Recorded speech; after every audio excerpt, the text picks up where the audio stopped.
ये एक factual information वाली वीडियो होगी और छोटी वीडियो होगी, तो देखते हैं इसमें।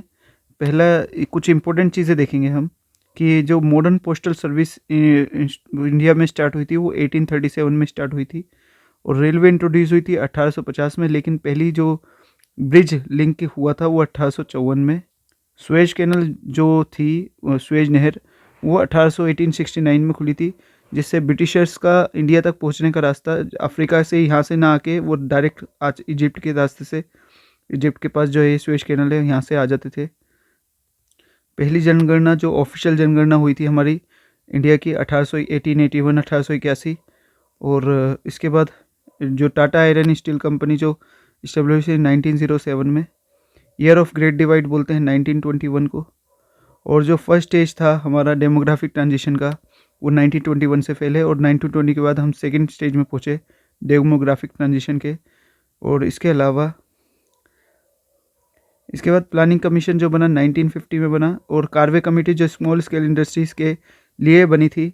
स्मॉल स्केल इंडस्ट्रीज़ जो कि लेबर इंटेंसिव होती है, जिसमें लेबर ज़्यादा लगती है, कैपिटल कम लगती है, और वो लोकेशन फ्लेक्सिबिलिटी होती है उस स्मॉल स्केल इंडस्ट्री में। यानी आप स्मॉल स्केल इंडस्ट्री को कहीं भी लगा सकते हो, ज़रूरी नहीं है कि आपको झारखंड में लगाना है जहाँ पर रॉ मटेरियल है, छत्तीसगढ़ नहीं, कहीं भी स्मॉल स्केल इंडस्ट्री लघु उद्योग वाला कहीं भी व्यापार कर सकता है, कहीं भी बिजनेस कर सकता है। लोकेशन फ्लेक्सिबिलिटी है, कैपिटल कम रिक्वायर्ड है, लेबर की ज़्यादा उसमें ज़रूरत होती है, और जो है एम्प्लॉयमेंट जनरेट करती है। ठीक है। दूसरा जो इंडस्ट्रियल पॉलिसी रेजोल्यूशन आया था आईपीआर 1956 में आया था। जो आईपीआर 1956 में आया था उसमें कहा गया था कि पब्लिक सेक्टर जो है मेन रोल प्ले करेगा इंडस्ट्रियलाइजेशन में, और जो प्राइवेट सेक्टर है वो भी इंडस्ट्रियलाइजेशन में रोल प्ले करेगा, लेकिन सेकेंडरी रोल प्ले करेगा। जो इंडस्ट्रीज़ थी वो 3 कैटेगरी में बांटी गई थी। ठीक है।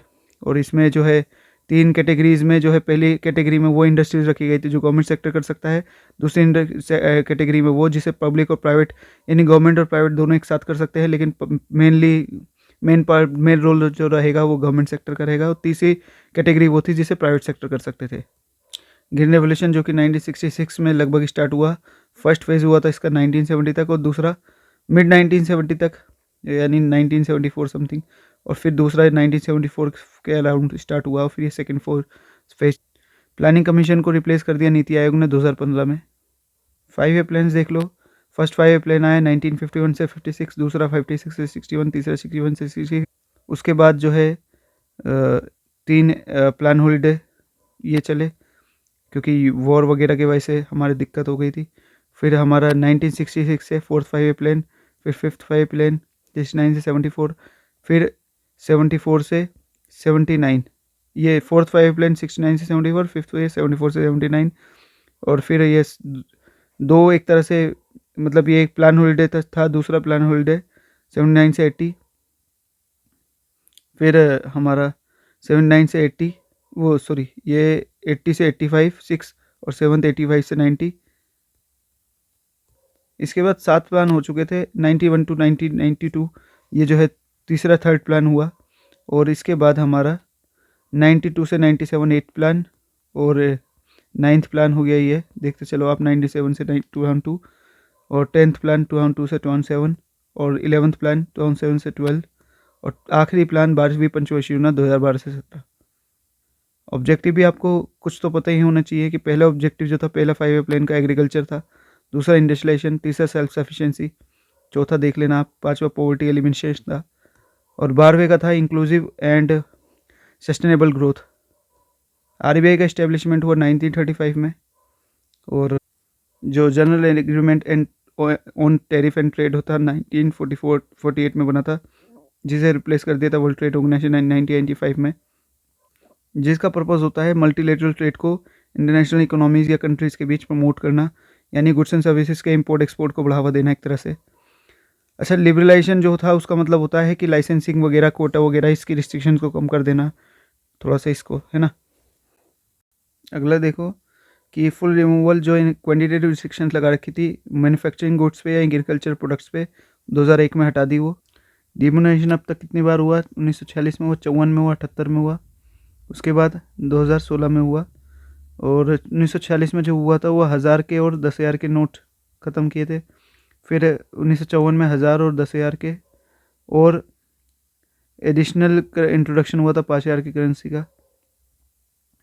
और 1978 में किया था second demonetisation was introduced in India by PM of India Morarji Desai by banning 1000, 5000 and 10,000 ये नोट वो करे थे।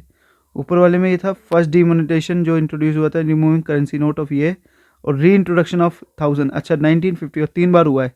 1954 में री इंट्रोडक्शन किया था 1000 का और 10,000 के नोट का, और जो बैन हुए थे 1946 में विद एन एडिशनल 5,000 के। और तीसरा जो था ना उसमें ये 1,000, 10,000 और 5,000 तीनों नोट बंद कर दिए दोबारा से। फिर 2016 में फिर से ये 1000 और 500 के नोट बंद किए। अच्छा देखो कब से पॉवर्टी एलिवेशन प्रोग्राम स्टार्ट हुए। ग्रोथ ओरिएंटेड अप्रोच तो चली रही थी स्टार्टिंग से ही। पॉवर्टी एलिवेशन प्रोग्राम जो 1961 से, यानी दूसरी पंचवर्षीय योजना, तीसरी है ना, 56 से ये तीसरी पंचवर्षीय योजना से स्टार्ट हुए 5 ईयर वो पॉवर्टी के एलिवेशन प्रोग्राम, पॉवर्टी ख़त्म करने के। उसके बाद देखो स्टडी जो है ना, स्टडी ग्रुप बनाया गया है पॉवर्टी एसेस करने का, मतलब पॉवर्टी एस्टिमेशन के लिए 1962 में। फिर ये task force on projection of minimum needs and effective consumption demand was form 1979 में टास्क फोर्स बनाई गई। फिर इसके बाद एक्सपर्ट ग्रुप बनाया गया फॉर पॉवर्टी एलिवेशन 1989 में और 2005 में भी। 2011-12 में जो पॉवर्टी एस्टिमेशन था लगभग 21.9% लोग पॉवर्टी लाइन से नीचे थे परसेंटेज में, और नंबर में 220 मिलियन। अब ये जो योजना है इनके ईयर दे रखे हैं। प्रधानमंत्री रोजगार योजना 1993 और नेशनल रूरल एम्प्लॉयमेंट प्रोग्राम ये 1980, और जवाहर रोजगार योजना दे रखी है 1989, rural employment generation program 1995, social national social assistance program 1995, Swarna जयंती ग्राम शहरी ये ग्राम स्वरोजगार योजना 1919 और शहरी वाली 1997, स्वर्ण जयंती शहरी रोजगार योजना जो शहर के जो है ट्रेनिंग और सेल्फ एम्प्लॉयमेंट के लिए वो करती है। इसके बाद नेशनल रूरल जो है नेशनल अर्बन लिवलीहुड मिशन 1999, और प्रधानमंत्री ग्रामोदय योजना सन 2000 में स्टार्ट हुई, एम्प्लॉयमेंट है। National food for work program 2004 में, और संपूर्ण ग्रामीण रोजगार योजना 2001 में, प्रधानमंत्री एम्प्लॉयमेंट जनरेशन प्रोग्राम 2008, और मनरेगा 2006 में, 2005 में कानून बना था, ये एक्ट बना था इसका। जनधन योजना 2014, मेक इन इंडिया 2014, सांसद आदर्श ग्राम योजना 2014, और इसके बाद उजाला योजना 2015, और बाकी आप देख ही लो जो भी आपको इम्पोर्टेंट लगती है। प्रधानमंत्री उज्ज्वला योजना 2016 वही सिलेंडर वाली, और ये दीनदयाल उपाध्याय अंत्योदय योजना स्वर्ण जयंती ग्राम स्वरोजगार योजना के को रिप्लेस करके बनी है। सर्व शिक्षा अभियान का भी स्टार्ट हुआ, सर्व शिक्षा अभियान 2001 में, और राइट टू एजुकेशन पास हुआ 2009 में। एजुकेशन कमीशन 1964 में। इन्फेंट मोर्टेलिटी रेट का मतलब होता है 1 साल से कम के बच्चे जो है उनकी मृत्यु दर 1000 बच्चों पे, 1000 जो बच्चे पैदा हुए। और ऑपरेशन फ्लड भी 1966 में स्टार्ट हुआ, और